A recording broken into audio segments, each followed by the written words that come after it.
Good afternoon, students. I am Dr. A. Subha, Assistant Professor of History, Sri Sharda College, Salem. Today, we will see the topic of Lal Bahadur Sasthri and his government. Lal Bahadur Sasthri was the second Prime Minister of India.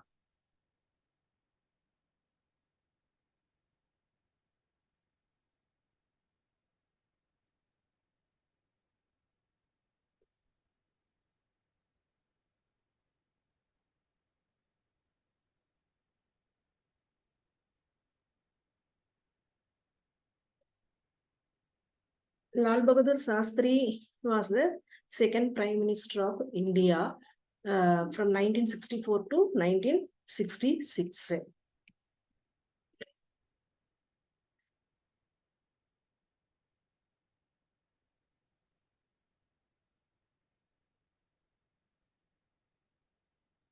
A leader generally, if he is really the leader, does not work on beaten tracks.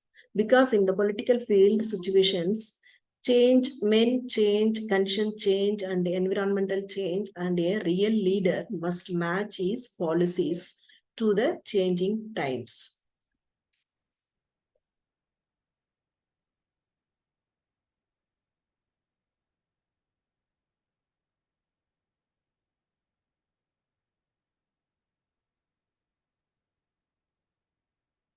Nehru successor. Jawaharlal Nehru died on 27 May 1964. Within 2.5 hours, President S. Radhakrishnan appointed the most senior cabinet minister of Nehru government, that was Gulzarilal Nanda, as a acting caretaker prime minister of that time, within the 2 hours. And then to find a suitable successor to such a towering past prime minister was not an easy task. Because Jawaharlal Nehru இறந்த உடனேயே ஒரு 2 மணி நேரத்துல வந்து president வந்து ராதாகிருஷ்ணன் என்ன பண்றாருன்னா, அந்த டைம்ல குல்சாரிலால் நந்தா அப்படின்றவரை ஆக்டிங் பிரைம் மினிஸ்டர் கேர்டேக்கரா அந்த டைமுக்கு வந்து அவங்கள வந்து அப்பாயின்மெண்ட் பண்றாங்க. இது வந்து உடனே வந்து சூஸ் பண்றது அவ்வளோ ஈஸியான வே கிடையாது. The problem of succession started on because அடுத்தடுத்த நெக்ஸ்ட் ப்ராப்ளம்லாம் வந்துட்டே இருக்கு.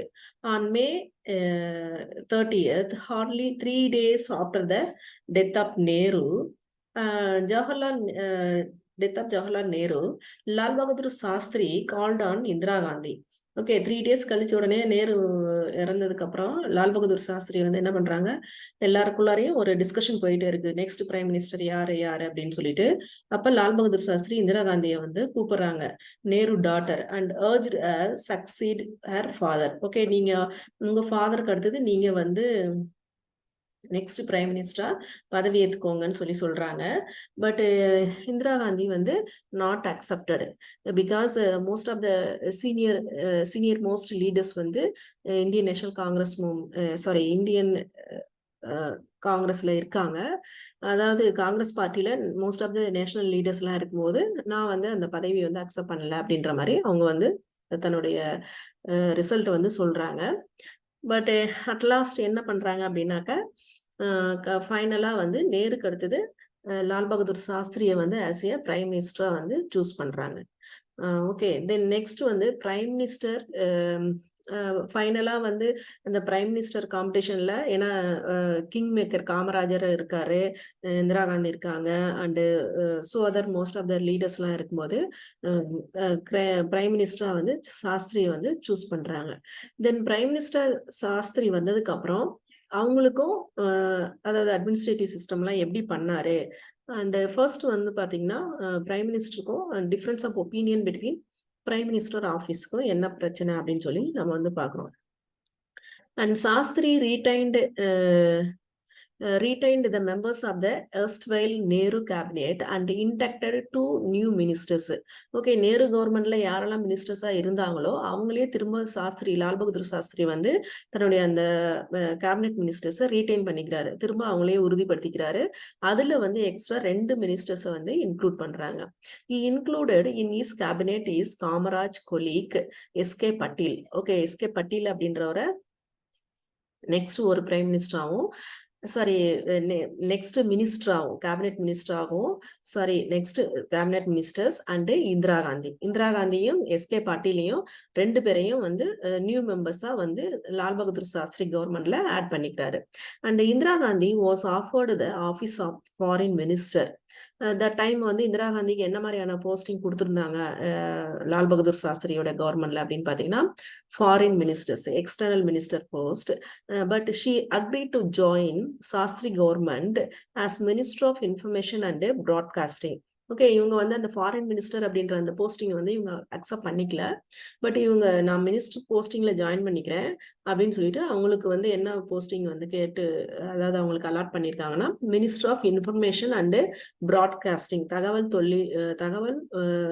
தொலைத்தொடர்பு ஒலிபரப்புத்துறை அப்படின்ற அந்த போஸ்டிங் வந்து இவங்களுக்கு வந்து இந்திரா காந்திக்கு அலாட் பண்றாங்க. Out of a sense of duty to carry on her father's work to make a gesture towards continuity. Okay, அவங்க ஏன்னா பிகாஸ் ஃபாதர் கிட்ட இருந்த அவங்களுடைய கூட இருந்ததெல்லாம் அவங்க வந்து அசஸ் பண்ணியிருப்பாங்க. அதனால என்ன மாதிரி எல்லாம் எப்படிலாம் ஒர்க் பண்ணணும் அப்படின்றதெல்லாம் அவங்களுக்கு வந்து தெரிஞ்சிருக்கு இந்திரா காந்தி மேடம்க்கு. அண்ட் தேசாய் அண்ட் அதாவது Morarji Desai and Jagjivan Ram were not included in the cabinet. இந்த கேபினெட் மினிஸ்டர்ஸ்ல ஜெகஜீவன் ராமும் மொராஜ் தேசாவையும் இன்க்ளூட் பண்ணல. And he shared powers with his cabinet colleagues and encouraged free and frank discussion in the cabinet. Lal Bahadur Shastri share with his powers, அவங்களுடைய powers என்னெல்லாம் work administrative சிஸ்டத்துல என்னெல்லாம் பண்ணணும், என்ன சேஞ்சஸ் எல்லாம் கொண்டு வரணும் அப்படின்றதெல்லாம் அவங்களுடைய அந்த சக மினிஸ்டர்ஸ் கூட அவர் வந்து என்ன பண்றாருன்னா டிஸ்கஸ் பண்றாரு. At the same time encouraged free and frank discussion in the cabinet. எதுவும் ஓப்பனா பேசி ஃப்ரீயா வந்து டிஸ்கஸ் பண்றதுக்கு இவர் வந்து வழிவகை செய்யறாரு. And the prime minister office. Okay, next வந்து பிரைம் மினிஸ்டர் ஆஃபீஸ்ல என்னெல்லாம் டிஸ்கஸ் பண்றாங்க, என்ன மாதிரி ஒர்க் நடக்குது அப்படின்னு சொல்லி நம்ம பாக்குறோம். த prime minister office, the first Prime Minister of India, Jawaharlal Nehru, seldom relied or dependent on his secretariat. அவங்க பிரைம் மினிஸ்டர் ஆஃபீஸ்ல வந்து ஃபுல்லா வந்து நேரு வந்து என்ன பண்ணியிருக்காரு, அந்த செக்ரட்டரிஸ்க்கு வந்து ஃப்ரீடம், இண்டிபெண்ட், அதாவது ஃபுல்லா ஒர்க் பண்றதுக்கான ஒரு செல்டம் ரிலைடு ஒரு ஃப்ரீடம் வந்து அவருக்கு வந்து கொடுத்துருக்காரு. he was assisted by a senior officer. Jawaharlal நேருக்கு அசிஸ்ட் பண்றவங்களுக்கு அவருக்கு அசிஸ்ட் பண்ற அந்த பர்சன் வந்து பாத்தீங்கன்னா சீனியர் ஆஃபீஸர்னு அவங்க சொல்றாங்க. அவங்கள வந்து பிரின்சிபல் பிரைவேட் செக்ரட்டரி அப்படின்னு சொல்லி சொல்றாங்க. Principal private secretary who was the head of the prime minister secretariat. இந்த அதர் செக்ரட்டரிஸ்க்கு எல்லாத்துக்குமே ஹெட் யார் அப்படின்னு சொல்லி பாத்தீங்கன்னா பிரின்சிபல் பிரைவேட் செக்ரட்டரி தான் ஹெட்டா இருக்காங்க. Nehru used to brief the bureaucrats instead of being briefed by them. Okay, எப்படிலாம் வந்து இந்த அட்மினிஸ்ட்ரேட்டிவ் சிஸ்டத்துல அந்த ஒர்க்ஸ் எல்லாம் வந்து வாங்கணும் அப்படின்றதெல்லாம் நேரு வந்து நிறைய so many டைம்ஸ் வந்து அந்த பிரைம் மினிஸ்டர் ஆஃபீஸ் வந்து கரெக்டா யூஸ் பண்ணி டிஸ்கஸ் எல்லாம் பண்ணியிருக்காரு. The economic situation had worsened considerably. The Congress had lost ground both at the central and state levels. That time Lal Bahadur Shastri time அப்போ வந்து பாத்தீங்கன்னா அந்த எக்கனாமிக் கண்டிஷன் அப்படின்றது ரொம்ப ஒரு மோசமான ஒரு கிரிட்டிக்கல் சுச்சுவேஷன்ல ஒரு லெவல்ல இருந்திருக்கு. The Congress had lost ground both at the central and state level. ரெண்டு சென்ட்ரல் கவர்மெண்ட்லயும் ஸ்டேட் லெவல்லையும் வந்து நிறைய இடத்துல வந்து காங்கிரஸ் வந்து தன்னுடைய அந்த பவர்ஸை வந்து இழந்திருக்காங்க. And okay, so therefore Shastri therefore organised the prime minister secretariat and Prime Minister Secretariat and therefore organized the Prime Minister Secretariat and rationalized the workers of the Prime Minister Office. அவங்கள வந்து சுதந்திரமாகவும் நல்லா திங்க் பண்ற அளவுக்கும் work பண்றதுக்கு லால் பகதூர் சாஸ்திரி வந்து வழிவகை பண்றாரு. யாருன்னா அந்த பிரைம் மினிஸ்டர் ஆபீஸ்ல இருக்கக்கூடிய அந்த செக்ரட்டரிஸ்க்கு. நெக்ஸ்ட் த டைம் வந்து பாத்தீங்கன்னா லால் பகதூர் சாஸ்திரி பீரியட்ல இந்த இயர் 1964ல food crisis India all over India ஃபுல்லா scarcity of the food crisis, அதாவது உணவு பஞ்சம் வந்து உணவு பற்றாக்குறை இந்த மாதிரிலாம் வந்து ஏற்படுது. And he then initiated a series of short-term and long-term measures to stem the tide. Okay, இந்த ஃபுட் கிரைசிஸ் வந்து எப்படி வந்து நிவர்த்தி செய்யலாம் அப்படின்றதுக்காக இவர் வந்து long term and short term process சொல்யூஷன்லாம் கண்டுபிடிக்கிறாரு. அதுல ஃபர்ஸ்ட் ஒன்னா என்ன சொல்ல வர்றாரு அப்படின்னா, food ships destined to go to the other ports were arranged to deliver to India, divert to India. Okay, இந்த ஃபுட் ஷிப், அதாவது உணவு கப்பல்கள்லாம் வந்து இந்தியா ஃபுல்லா மற்ற போர்ட் துறைமுகங்களுக்கு எடுத்து செல்லணும். அதே நேரத்தில் அந்த போர்ட்டுக்கு வந்து அரேஞ்ச் பண்ணி அதை வந்து டைவர்ட் மாற்றி அங்கங்கே அப்படியே மாற்றி மாற்றி எல்லா ஆல் ஓவர் இந்தியா ஃபுல்லாகவும் அந்த ஃபுட்டு வந்து கிடைக்கிற மாதிரி அரேஞ்ச் பண்ணணும் அப்படின்றத ஒரு ஃபர்ஸ்ட் சொல்யூஷனாக சொல்றாரு. And next one, the import of food grains was increased. அந்த இம்போர்ட் பண்ணக்கூடிய ஃபுட் கிரைன்ஸ் வந்து என்ன பண்ணணும்னா இன்க்ரீஸ் பண்ணணும் அப்படின்னு சொல்லி சொல்றாங்க. The network of fair price shops was spread over the country. Network of the fair price ration shop அப்படின்னு நம்ம சொல்றோம் இல்லைங்களா, அந்த ரேஷன் ஷாப்ல வந்து ஆல் ஓவர் இந்தியா ஃபுல்லா அதை வந்து இன்க்ரீஸ் பண்ணி அதன் மூலியமா அந்த ஃபுட் கிரைசிஸ் வந்து என்ன பண்ணணும், நிவர்த்தி பண்ணணும் அப்படின்னு சொல்லி சொல்றாரு.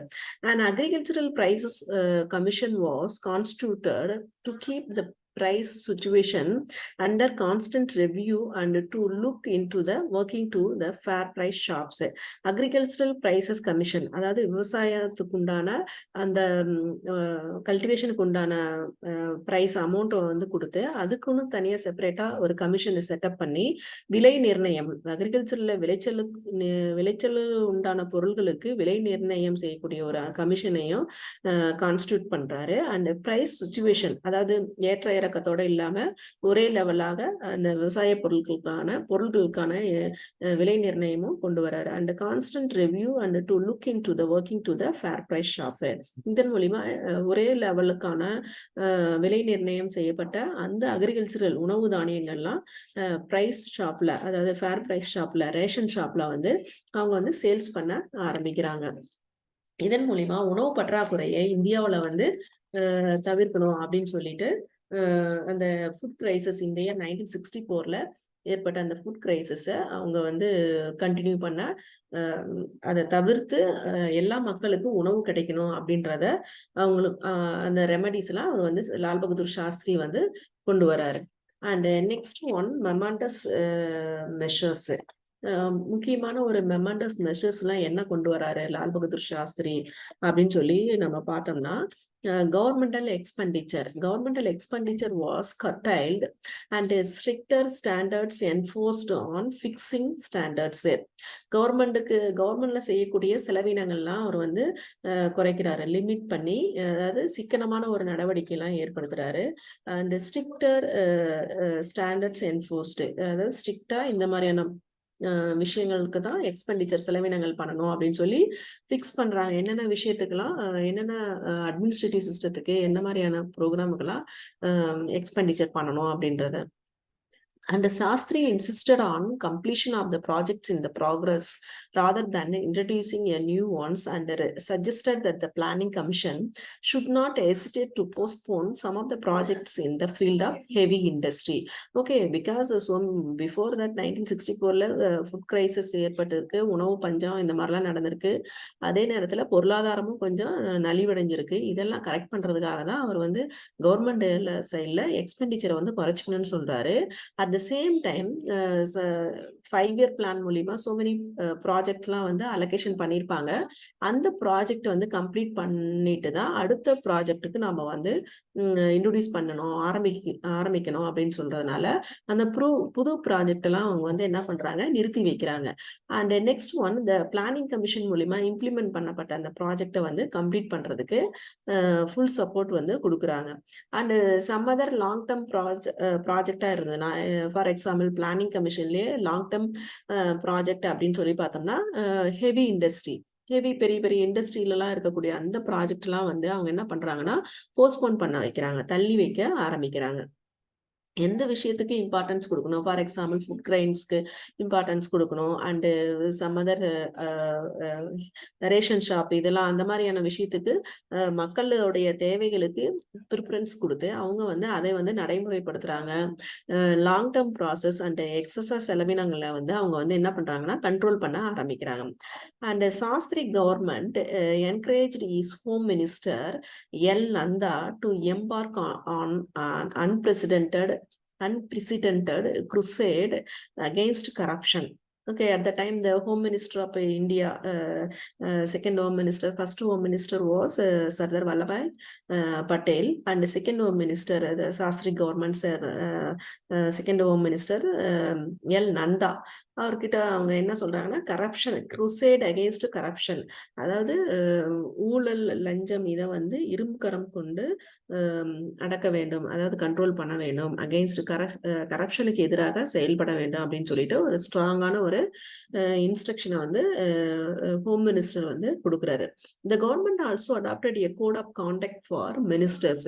Okay, some code of conducts, மினிஸ்டர்ஸ்னா எப்படி இருக்கணும், டிசிப்ளின், அதாவது ப்ரோக்ராம் ஆர்கனைஸ் பண்ணணும், பிளஸ் வந்து எப்படிலாம் இருக்கணும் அப்படின்னு சொல்லிட்டு மினிஸ்டர்ஸ்க்கு ஒரு கோட் ஆஃப் கான்டக்ட் வந்து கொடுக்குறாங்க. இப்படிதான் மினிஸ்டர்ஸ் இருக்கணும் அப்படின்னு சொல்லிட்டு. who were to make a declaration of their asserts on assuming office and after every year. ஒவ்வொரு வருஷமும் வந்து என்ன பண்றாங்கன்னா, டிக்ளரேஷன், ஒரு உறுதிமொழியெல்லாம் எடுத்துக்கணும், அசர்ட்ஸ், அவங்களுடைய சொத்து விவரங்கள் எல்லாத்தையும் ஆஃபீஸ்க்கு தெரியப்படுத்தணும். ஆஃப்டர் எவ்ரி இயர், ஒவ்வொரு வருஷமும் அவங்க என்ன மாதிரியான அசர்ட்ஸ் எல்லாம் வச்சிருக்காங்க மினிஸ்டர்ஸ் அப்படின்ற அந்த சொத்து விவரங்கள் எல்லாம் அவங்க வந்து கண்டிப்பா வந்து என்ன பண்ணணும், தெரியப்படுத்தணும் அப்படின்றதெல்லாம் ஒரு முன்னுதாரணமாக மினிஸ்டர்ஸ் வந்து இருக்கணும். மந்திரிகள் முன்னுதாரணமாக இருக்கணும், மக்களுக்கு, நாட்டுக்கு முன்னுதாரணமாக இருக்கணும், எக்ஸாம்பிளா இருக்கணும் அப்படின்னு சொல்லிட்டு இதெல்லாம் கொண்டு வராங்க. ஃபர்ஸ்ட் ஒன்னு வந்து against the corruption, crusade against the corruption, and some code of contact adopted by the government to the ministers.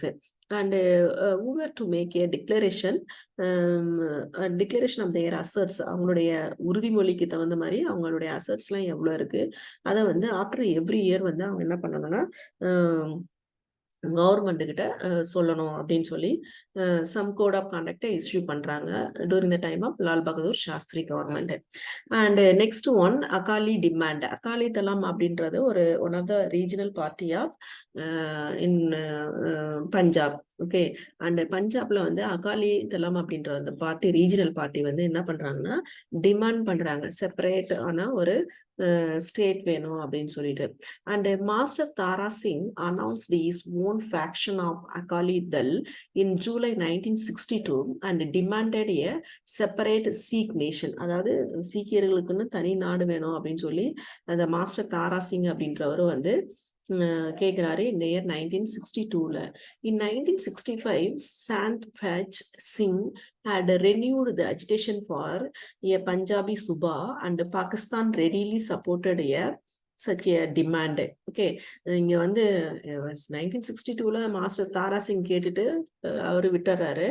அதையே வந்து திரும்ப வந்து சாண்ட் ஃபெச் சிங் அப்படின்றவரு இந்த இயர் 1965ல திரும்ப வந்து எங்களுக்கு வந்து பஞ்சாபி, அப்படி சீக்கியர்களுக்குன்னு ஒரு தனி நாடு வேணும் அப்படின்றத திரும்ப வந்து கேட்குறாங்க, பஞ்சாபி சுபா. அண்டு இதை வந்து யார் சப்போர்ட் பண்றாங்கன்னா பாகிஸ்தான் வந்து சப்போர்ட் பண்ண ஆரம்பிக்கிறாங்க. And that time prime minister Shastri promptly set up a parliamentary committee under the speaker of Lok Sabha. Okay. இந்த அகாலிதளம் டிமாண்டுக்கு வந்து ஒரு சொல்யூஷன் கொடுக்கணும் அப்படின்றதுக்காக லால் பகதூர் சாஸ்திரி வந்து என்ன பண்றாருன்னா, ஒரு பார்லிமெண்டரி கமிட்டி வந்து செட்டப் பண்றாரு under the speaker of Lok Sabha. லோக்சபாவுடைய ஸ்பீக்கர் தலைமையில அவருடைய நேம் வந்து பாத்தீங்கன்னா Sardar Hukam Singh. And another committee under the information and broadcasting minister Indira Gandhi to examine the demand for a Punjabi Suba. Okay, 2 committee வந்து அமைக்கிறாரு பிரைம் மினிஸ்டர் சாஸ்திரி. ஒன்னு வந்து பாத்தீங்கன்னா parliamentary committee under the leadership of Lok Sabha speaker Sardar Hukam Singh. And another committee was under the leadership of Indira Gandhi, information and broadcasting minister, to examine the demand. அதாவது அதையெல்லாம் என்ன பண்ணணும் அவங்களுக்கு அப்படின்றத, அது வந்து சரியா தவறா அப்படின்றதெல்லாம் ஆராயறதுக்காக இவங்க கிட்ட வந்து 2 டிமாண்ட், அந்த அகாலிதளத்தோடைய டிமாண்டை வந்து 2 கமிட்டி மூலியமா சாஸ்திரி கவர்மெண்ட் வந்து டிஸ்கஸ் பண்ணி அதுக்கு உண்டான சொல்யூஷனை வந்து கண்டுபிடிக்கணும் அப்படின்னு சொல்லி சொல்றாங்க. இந்த டைம்ல வந்து வேற அனதர் பெரிய பிக் ப்ராப்ளம் வந்து ரைஸ் ஆகுது அப்படின்னு சொல்லி பார்க்கலாம். என்ன அப்படின்னு சொல்லி பார்த்தோம்னா, ஆன்டி இந்தி அஜிடேஷன். ஓகே, இந்த இயர் 1965ல ஆன்டி இந்தி அஜிடேஷன் அப்படின்றது வந்து ஆல் ஓவர் இந்தியா ஃபுல்லா வந்து ரைஸ் ஆகுது. பிகாஸ் இந்தி லாங்குவேஜை வந்து காமன் லாங்குவேஜா வந்து கொண்டு வரணும் அப்படின்னு சொல்லிட்டு சென்ட்ரல் கவர்மெண்ட் வந்து திங்க் பண்றாங்க. பட் இந்தியாவில் வந்து பார்த்தீங்கன்னா யூனிட்டி அண்ட் டைவர்சிட்டி, வேற்றுமையில் ஒற்றுமை, அண்டு வேரியஸ் லாங்குவேஜஸ். இந்தியாவில் ஸோ மெனி லாங்குவேஜஸ் இருக்கு. ஓகேங்களா? அப்போ அங்கே என்ன பண்ண முடியும், ஹிந்தி வந்து எப்படி நம்ம வந்து நேஷனல் லாங்குவேஜா கொண்டு வர்றது அப்படிலாம் சொல்லும் போது இந்தியை வந்து ஆல் ஓவர் இந்தியா ஃபுல்லா கொண்டு வரணும் அப்படின்னு சொல்லி சாஸ்திரி கவர்மெண்ட் வந்து அனௌன்ஸ்மெண்ட் பண்றாங்க. That time anti Hindi agitation 1965. But before that 1937 Rajaji period, அதாவது Tamil Nadu Rajaji period also, Rajaji as the chief minister of Tamil Madras presidency. That time also the anti-Hindi agitation problem raised. Okay, the second time only announced, second time that was announced by the Lal Bahadur Shastri, because the language policy, 2 language policy and 3 languages policy, for example regional language and English and then only Hindi அப்படிலாம் வந்து so many ப்ராப்ளத்தோட இந்த மாதிரி இந்த ஹிந்தி அப்படின்ற language வந்து அடிக்கடி வந்து announce பண்ண ஆரம்பிக்கிறாங்க. Anti Hindi agitation 1965. During India freedom struggle, national leaders carried on their movement through the medium of regional languages and demanded the replacement of English by a national language. Okay, அதாவது national leaders எல்லாம் என்ன பண்றாங்க அப்படின்னாக்கா, regional language தான் வந்து வேணும், அதுக்கு regional language and the demanded the replacement of English by a national language. Regional லாங்குவேஜுக்கு ரீப்ளேஸ்மெண்டா இங்கிலீஷை கொண்டு வரலாம் அப்படின்னு சொல்லி so many leaders எல்லாம் வந்து சொல்ல ஆரம்பிக்கிறாங்க. And after independence, the Constituent Assembly debated the issue and arrived at a compromise formula. Okay, இதை பத்தி கான்ஸ்டியூயன்ட் அசம்பிளிலையும் வந்து அதாவது பேச்சுவார்த்தை எல்லாம் போயிட்டு இருக்கும்போது அவங்க வந்து என்ன சொல்றாங்கன்னா, ஒரு காம்ப்ரமைஸ், சமரசம் தீர்வு காணுவதற்கான ஒரு காம்ப்ரமைஸ் பாலிசியை வந்து கொண்டு வராங்க. அதுல என்ன சொல்றாங்க அப்படின்னாக்க, the constitution spelled out the language policy. கான்ஸ்டியூஷன்ல வந்து லாங்குவேஜ் பாலிசின்னு சொல்லிட்டு ஆர்டிகல் 343 அண்ட் 344 வந்து கொண்டு வராங்க. இந்த லாங்குவேஜ் பாலிசி மூலியமா stipulated that Hindi would replace English after 1965. Okay, after before 1965 வரைக்கும் இங்கிலீஷ் இருக்கும். அப்புறம் 1965க்கு பின்னாடி இங்கிலீஷை வந்து ரீப்ளேஸ் பண்ணிட்டு இந்தியை கொண்டு வரணும் அப்படின்னு சொல்லிட்டு ஆர்டிகல் 343 அண்ட் 344லையும் வந்து அவங்க வந்து கான்ஸ்டியூஷன்லயே வந்து சொல்லியிருக்காங்க.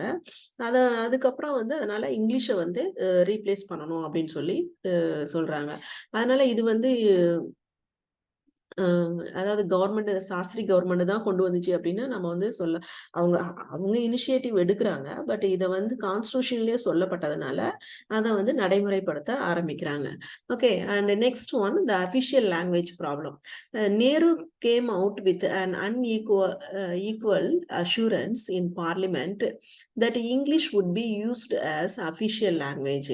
ஓகே, நேரு வந்து ஒரு சொல்றாரு, இங்கிலீஷ் வந்து அஃபிஷியல் லாங்குவேஜா இருக்கும் பார்லிமெண்ட்ல as long as non-Hindi speaking people wanted it to continue.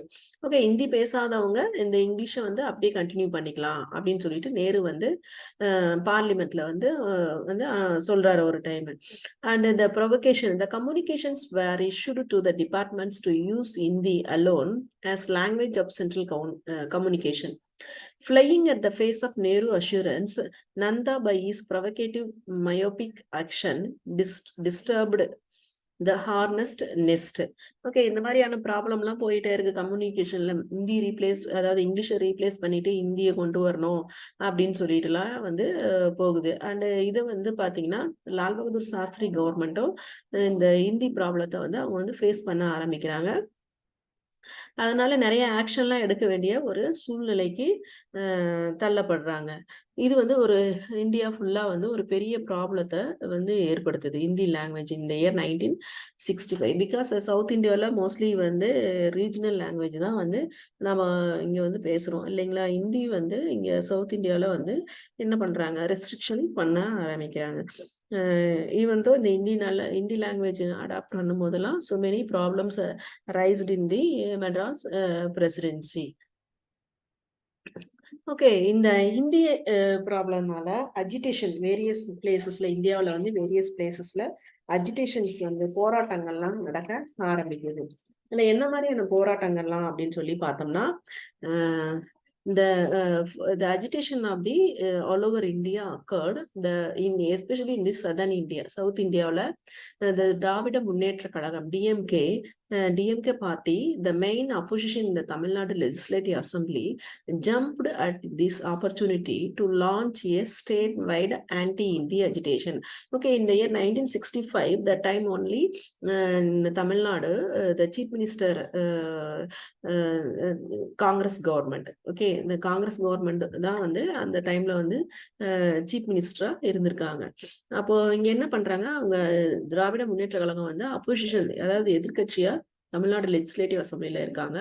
அவங்க என்ன பண்றாங்க, இந்த ஹிந்தி ஆன்டி ஹிந்தி அஜிடேஷனை வந்து ஒரு ஸ்டேட் லெவல்ல வைடு ஒரு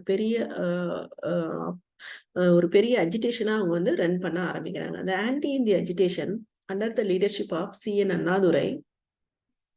இது யாருடைய தலைமையில நடக்குது அப்படின்னு பாத்தீங்கன்னா, இந்த திராவிட முன்னேற்ற கழகத்துடைய ஃபர்ஸ்ட் சீஃப் மினிஸ்டர் CN அண்ணாதுரையோட தலைமையில இந்த மூவ்மெண்ட் வந்து ஒரு பெரிய எழுச்சியா வந்து தமிழ்நாட்டுல கொண்டு வரப்படுது.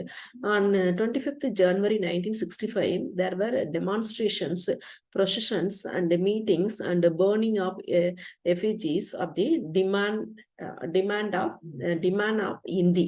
ஓகே, இந்த 1965ல வந்து நிறைய போராட்டங்களும் அணிவகுப்புகளும் ப்ரொசஷன்களும் மீட்டிங்களும் அண்ட் பர்னிங் அங்கங்க பத்திட்டு எல்லாம் நிறைய வந்து அந்த மாதிரியான ஒரு அடிதடி அந்த மாதிரியான ஒரு விஷயங்கள்லாம் நடக்க ஆரம்பிக்குது. பிகாஸ் இந்த ஹிந்தி வந்து வேண்டாம் எங்களுக்கு அப்படின்ற ஒரு கான்செப்டை கூட அவங்க வந்து என்ன பண்றாங்கன்னா, எஸ்பெஷலி தமிழ்நாட்டில் இந்த அஜிடேஷன் திராவிட முன்னேற்ற கழகத்தால கொண்டு வரப்படுது. And the next one, the Nehru assurance restored. That time Acharya Vinobhava undertook an indefinite fast in protest against the violence in Madras. Acharya Vinobhava வந்து இந்த டைம்ல வந்து ஆன்டி இந்தியா அஜிடேஷனுக்கு அகேன்ஸ்டா ஃபாஸ்டிங் இருக்க ஆரம்பிக்கிறாரு. On 25th February 1965, a meeting of Congress Working Committee and the chief ministers held in New Delhi arrived at agreed decisions on the language issue. Okay, 25th Februaryல என்ன நடக்குதுன்னா, Congress working கமிட்டியும் and எங்கெல்லாம் காங்கிரஸ் உடைய chief ministers எல்லாம் இருக்காங்களோ அந்த chief மினிஸ்டருடைய meeting, அவங்களோட மீட்டிங்கும் டெல்லியில வந்து நடத்தியிருக்காங்க. And arrived at agreed decisions, ஒரு உறுதியான ஒரு நிலைப்பாடு, இந்த மொழி பிரச்சனையில உறுதியான ஒரு நிலைப்பாடு எடுக்கிறதுக்காக இந்த மீட்டிங் வந்து கான்டாக்ட் பண்ணியிருக்காங்க. அண்ட் லாங்குவேஜ் இஷ்யூ இந்த teeth of the opposition by 106 MPs of the Congress political party hailing from Hindi speaking regions. அதாவது 106 எம்பிஸ் வந்து காங்கிரஸ் ஒர்க்கிங் கமிட்டி கூட்டிட்டாங்க. அதாவது மாநாடு நடத்துறாங்க. அப்புறம் சீஃப் மினிஸ்டர்ஸும் வராங்க. இதுல வந்து பாத்தீங்கன்னா அப்போசிஷன் எதிர்க்கிறவங்க காங்கிரஸ்க்குள்ளாரியே ஹிந்தி வேண்டாம், ஹிந்தி அதாவது இந்த teeth of the opposition by 106 MPs of the Congress community Congress political parties hailing from Hindi speaking regions. Hindi பேசுற இதுல இருந்து அவங்க வந்து வந்திருக்காங்க. அவங்க வந்து என்ன பண்றாங்க, தன்னுடைய நிலைப்பாடை வந்து அவங்க வந்து சொல்ல ஆரம்பிக்கிறாங்க. And union government in 1965 agreed to give legislative sanction to Nehru assurance in regard to the continued use of English for administrative purpose. Before that Nehru அவர் வந்து சீஃப் மினிஸ்டர் பிரைம் மினிஸ்டரா இருக்கும்போது அவர் வந்து ஒரு அஷூரன்ஸ் கொடுக்குறாங்க, இங்கிலீஷ் வந்து அட்மினிஸ்ட்ரேட்டிவ் பர்பஸ்க்காக அதை வந்து அப்படியே கண்டினியூ பண்ணிக்கலாம் அப்படின்றத. அந்த அஷூரன்ஸை வந்து திரும்பவும் வந்து என்ன பண்றாங்க, லால் பகதூர் சாஸ்திரி கவர்மெண்ட்ல திரும்பவும் அதை வந்து இம்ப்ளிமெண்ட் பண்ண ஆரம்பிக்கிறாங்க. The anti Indian agitation started in January 1965 was called off in the early 1966 வரைக்கும். ஓகே, இந்த நேரு சொன்னதை வந்து நீங்க நடைமுறைப்படுத்தணும், அதாவது இங்கிலீஷ் வந்து அட்மினிஸ்ட்ரேட்டிவ் பர்பஸ்க்காக இருக்கணும் அப்படின்னு சொல்லிட்டு இதை முன்னிறுத்தி தான் அவங்க வந்து என்ன பண்றாங்க, அந்த ஆன்டி இந்திய அஜிடேஷனை கொண்டு போறாங்க. அப்படி கொண்டு போகும்போது 1965ல இருந்து 1966 வரைக்கும் அந்த ஆன்டி இந்திய அஜிடேஷன் வந்து என்ன ஆகுதுன்னா கண்டினியூ ஆகுது. ஏர்லி 1966 வரைக்கும் அந்த ஆன்டி இந்திய அஜிடேஷன் வந்து கண்டினியூ ஆகுது. And next side heading, Indo-Pakistan War of 1965. Indo-Pakistan War till the bone of contention between the India and Pakistan. அதாவது Kashmir problem reminded a bone of contention between India and Pakistan. India consistently maintained that Kashmir was inseparable part of India and Pakistan disputed India's claim. நம்மளுக்கு already தெரியும் Kashmir problem எப்படிலாம் போயிட்டு இருக்கு, நேரு கவர்மெண்ட்ல எப்படி handle பண்ணாங்க, and before Sardar Vallabhbhai Patel after 1947 அப்புறம் எப்படிலாம் ஹேண்டில் பண்ணாங்க, என்ன மாதிரியான ப்ராப்ளம் கோயிங் ஆன் அப்படின்றதெல்லாம் போயிட்டே தான் இருக்கும் இல்லைங்களா, நம்ம பார்த்துருக்கோம். அதை வந்து இங்க என்ன பண்றாங்க, இந்த 1965ல லால் பகதூர் சாஸ்திரி கவர்மெண்ட் டைம் அப்ப அந்த ப்ராப்ளம் வந்து திரும்பவும் இஷ்யூ ஆகுது. For India decision was taken as fact and secession as only thread. Encouraged by the strategic support given by the US and the diplomatic friendship extended by China, Pakistan decided to impose a military solution on India to resolve the Ran of Kutch boundary problem and the Kashmir dispute. Okay, இந்த இடத்துல வந்து இந்தியாவுக்கும் காஷ்மீர், அதாவது இந்தியாவுக்கும் பாகிஸ்தானுக்கும் இருக்கக்கூடிய அந்த problem, இந்த ரெண்டு பேத்துக்கும் பொதுவான ப்ராப்ளமா காஷ்மீர் ப்ராப்ளம் சொல்லப்பட்டிருக்கு. அதை வந்து தீர்வு காண்றதுக்காக அமெரிக்காவுடைய டிப்ளமேட்டிக் ராஜதந்திர முறைகளும் அவங்களுடைய சப்போர்ட்டும் அட் த சேம் டைம் சைனாவுடைய சப்போர்ட்டையும் வந்து என்ன பண்றாங்க, அமெரிக்காவுடைய சப்போர்ட்டை வந்து நமக்கு இந்தியா கேட்குறாங்க. And China gave and Pakistan decide to impose a military solution to India. Okay, இவங்க வந்து சப்போர்ட் பண்ண ஆரம்பிக்கிறாங்க. அண்ட் இந்தியாவுக்கு வந்து ஒரு அந்த காஷ்மீர் ப்ராப்ளத்துக்கு ஒரு சொல்யூஷன் பண்ணணும். At the same time the border line between in coastal area India and Pakistan, especially இந்த ரான் ஆஃப் கட்ச் பே, கட்ச் வளைகுடா வழியில அந்த பவுண்டரி லைனும் வந்து நம்ம வந்து கரெக்ட் பண்ணிக்கணும் அப்படின்னு சொல்லிட்டு இந்தியாவும் பாகிஸ்தானும் முடிவு பண்றாங்க. At the time to achieve this objective Pakistan formulated A 3-pronged strategy. 3 விதமான ஒரு அணுகுமுறையை வந்து பாகிஸ்தான் வந்து கொண்டு வராங்க. அதெல்லாம் என்ன அப்படின்னு சொல்லி பாத்தீங்கன்னா, to create a tension along Indian borders. எங்கெல்லாம் வந்து இந்தியன் பார்டர்ஸ் கூட டென்ஷனை ஏற்படுத்தணுமோ அந்த மாதிரியான டென்ஷனை அவங்க வந்து ஏற்படுத்த ஆரம்பிக்கிறாங்க. And to instigate Kashmiris to rice against India. காஷ்மீர்ல இருக்கிற பீப்புளை வந்து தூண்டி விட்டு அவங்கள வந்து இந்தியாவுக்கு அகெயின்ஸ்டா வந்து அவங்கள வந்து வாய்ஸ் கொடுக்க சொல்லி சொல்றது. And third one, to provoke India into war. இதன் மூலியமா, அதாவது இந்தியாவுக்கு டென்ஷனை ஏற்படுத்தணும், காஷ்மீர்ல இருக்கிற மக்களை வந்து இந்தியாவுக்கு அகெயின்ஸ்டா பேச வைக்கணும். இதன் மூலியமா இந்தியா கூட வந்து என்ன பண்ணணும், பாகிஸ்தான் வந்து வார் பண்ணணும் அப்படின்றதான் அவங்க வந்து சொல்லியிருக்காங்க. இது அவங்களுடைய ஒரு ஸ்ட்ராட்டஜி, 3 ஸ்ட்ராட்டஜியா இருந்திருக்கு. Okay, at the time Lal Lal Bahadur Shastri government, the agreement between the meeting held at Tashkent, the agreement between India and Pakistan, the third country Russia உடைய முன்னிலையில இந்த அக்ரிமெண்ட் வந்து என்ன பண்றாங்க, சைன் பண்ண ஆரம்பிக்கிறாங்க. The Tashkent agreement on January 1966. The historic Tripartite Summit meeting was held at Tashkent in the Soviet Uzbekistan between 4th and 10th January of 1966. அந்த 1966ல ஜனவரி 4th இருந்து 10th குள்ளார இந்த அக்ரிமெண்ட் வந்து என்ன பண்ண ஆரம்பிக்கிறாங்கன்னா, 3 பேரும், யாரு, ரஷ்யா, இந்தியா அண்ட் பாகிஸ்தான், 3 பேரும் இந்த ட்ரிபார்ட்டி சமிட் மீட்டிங்ல கலந்துக்கிறாங்க. இந்த அக்ரிமெண்ட் சைன் பண்றது இந்தியாவுக்கும் பாகிஸ்தானுக்கும். It was presided over by Kaizen after complex, convoluted and complicated negotiations. The Tashkent Declaration was signed on 10th January 1966 by India and Pakistan. Okay, ரஷ்யாவுடைய அதிபர் அவங்களுடைய முன்னிலையில இந்தியாவும் பாகிஸ்தானும் என்ன பண்றாங்க, இந்த நெகோசியேஷன், ஒரு ஒப்பந்தம் வந்து சைன் பண்ண ஆரம்பிக்கிறாங்க. அந்த ஒப்பந்தத்துக்கு என்ன பேர் அப்படின்னா டாஸ்கண்ட். ஏன்னா அந்த டாஸ்கண்ட்ன்ற பிளேஸ்ல தான் வந்து இந்த ஒப்பந்தமே சைன் பண்றாங்க. இது வந்து எப்ப ஏற்படுதுன்னா 10th January 1966ல வந்து இந்தியாவுக்கும் பாகிஸ்தானுக்கும் இந்த ஒப்பந்தம் வந்து ஏற்படுது. அண்ட் நெக்ஸ்ட் சாஸ்திரியோடைய ஃபாரின் பாலிசி.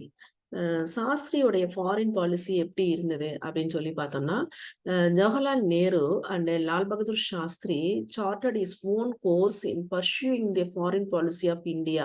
நேரு என்ன பாலிசி கொண்டு வந்தாரோ அதே தான் வந்து லால் பகதூர் சாஸ்திரியும் வந்து ஃபாலோ பண்ண ஆரம்பிச்சாரு. Soon after assuming power he launched a massive peace promoting operation in the sphere of foreign affairs. அதுக்கப்புறம் வந்து லால் பகதூர் சாஸ்திரி பிரைம் மினிஸ்டர் வந்ததுக்கு அப்புறம் சம் மேசிவ் பீஸ், அதாவது அதிகமான ஒரு சமாதானமான ஒரு விஷயங்கள்லாம் இவர் வந்து ஃபாரின் அஃபேர்ஸ்ல கான்சென்ட்ரேட் பண்ண ஆரம்பிக்கிறாரு. To carry out his AIIMS he appointed Sardar Swaran Singh as a full time foreign minister. இந்த டைம் லால் பகதூர் சாஸ்திரியோடைய கவர்மெண்ட்ல வந்து who was the foreign minister அப்படின்னு பார்த்தோம்னா சர்தார் ஸ்வரன் சிங் அப்படின்றவர் தான் ஃபாரின் மினிஸ்டரா செயல்பட்டு இருக்காரு. And dept diplomatic moves were made to promote closer relations with next door neighbors like Nepal, Afghanistan, Burma, Pakistan and Ceylon. Okay, இந்த டிப்ளமேட்டிக் ராஜதந்திர முறைகள் எல்லாம் வந்து என்ன பண்ணோம்னா, நெய்பரிங் கண்ட்ரில நாம வந்து ஒரு ஸ்மூத்தா க்ளோசர் ரிலேஷன்ஸ், அவங்க கூட ஒரு நல்ல ஒரு ரிலேஷன்ஸ்ல இருக்கணும் அப்படின்னு சொல்லிட்டு லால் பகதூர் சாஸ்திரி கவர்மெண்ட்ல வந்து விரும்புறாங்க. அதுக்காக தான் இவர் வந்து சர்தார் ஸ்வரன் சிங் வந்து ஃபுல் டைம் ஃபாரின் மினிஸ்டரா அவர் வந்து அப்பாயின்மெண்ட் பண்ணப்பட்டிருக்காரு. அண்ட் லால் பகதூர் சாஸ்திரி பத்தின ஒரு அசஸ்மெண்ட். அவர் எப்படி இவர் வந்து எப்படியான பிரைம் மினிஸ்டர், அவர் எப்படிலாம் இருந்தாரு அப்படின்னு சொல்லி அவரை பத்தின ஒரு assessment. Lal Bahadur Shastri was a self made politician cum prime minister. Okay, அவர் வந்து ஒரு என்ன சொல்றது, ஒரு சிறந்த நிர்வாகியாகவும், அதாவது சுயமாக சிறந்த நிர்வாகியாகவும் செயல்பட்டிருக்காரு. செல்ஃப் மேட் பொலிட்டிஷியன், அதாவது பொலிட்டிஷியனுக்கு, அரசியல்வாதிகளுக்கே ஒரு சிறந்த உதாரணமாகவும் அவர் திகழ்ந்திருக்காருன்னு சொல்லி அவரை பத்தி சொல்லியிருக்காங்க. And he was the first நான் Nehru Gandhi family prime minister. அதாவது ஜவஹர்லால் நேரு ஃபேமிலியில இருந்து வந்த ஒரு ஃபர்ஸ்ட், அதாவது நேருடைய ஹெரிடேட்டர்ல இருந்து வராத ஒரு நான் நேரு காந்தி ஃபேமிலியில இருந்து வந்த ஒரு ஃபர்ஸ்ட் பிரைம் மினிஸ்டர் அப்படின்னு சொல்லி லால் பகதூர் சாஸ்திரி சொல்றாங்க. ஏன்னா ஹெரிடேட்டரியா நேருக்கு அப்புறம் இந்திரா காந்திக்கு அப்புறம் ராஜீவ் காந்தி அப்படித்தானே வந்துட்டு இருக்காங்க. அந்த மாதிரி இல்லாம இவர் வந்து ஃபர்ஸ்ட் நான் மினிஸ்டர், அதாவது பிரைம் மினிஸ்டரா இருந்திருக்காரு. Though is association with that family was a long lasting and chosen as a consensus candidate. Sasthri consolidated his position and emerged a colossus. ஒரு சிறந்த நிர்வாகியாகவும் தேர்ந்தெடுக்கக்கூடிய ஒரு சிறந்த நிர்வாகியாகவும் இவர் வந்து செயல்பட்டிருக்காரு. அண்ட் எமர்ஜ் ஒரு புது ஐடியாலாம் இவர் வந்து உருவாக்கக்கூடிய ஒரு பர்சனாகவும் திகழ்ந்திருக்காரு. The India-Pakistan war ended Sasthri as a hero and darling to the people of India. Okay, India பாகிஸ்தானுக்கும் நடந்த இந்த 1965 வார்ல வந்து சாஸ்திரி வந்து ஒரு பெரிய ஹீரோவா மக்களால கொண்டாடப்பட்டது. Though it proud to be a ferric victory in the long run. Nonetheless, Lal Bahadur Shastri had been the most popular prime minister, next only to Nehru. நேருக்கு அடுத்தது வந்து பாத்தீங்கன்னா அடுத்ததா ஒரு பாப்புலரான பிரைம் மினிஸ்டர் அப்படின்னு சொல்லி நம்ம பார்த்தோம்னா வந்து லால் பகதூர் சாஸ்திரியை வந்து சொல்லலாம். ஏன்னா நேரு என்னெல்லாம் ஃபாலோ பண்ணாரோ அந்த விஷயத்த எல்லாத்தையுமே லால் பகதூர் சாஸ்திரியை ஃபாலோ பண்ணி ஸ்மூத்தா வந்து நாட்டை வந்து வழி நடத்தி சென்றார். ஏன்னா during the time of Lal Bahadur Shastri chosen as prime minister இருந்தாலும் சரி, அண்ட் ஃபுட் கிரைசிஸா இருந்தாலும் சரி, இந்தோ பாகிஸ்தான் வாரா இருந்தாலும் சரி, அண்ட் நெய்பரிங் கண்ட்ரிஸோட எப்படி ரிலேஷன் வச்சுக்கணும் அப்படின்ற ஒரு விஷயமா இருந்தாலும் சரி, எல்லாத்தையுமே வந்து லால் பகதூர் சாஸ்திரி வந்து கரெக்டா ஃபார்முலேட் பண்ணி அதை வந்து அவர் வந்து சிறந்த நிர்வாகி அப்படின்றத செயல்படுத்தி காட்டியிருக்காரு அப்படின்றது நமக்கு இதன் மூலியமா தெரிய வருது. Okay girls, thank you.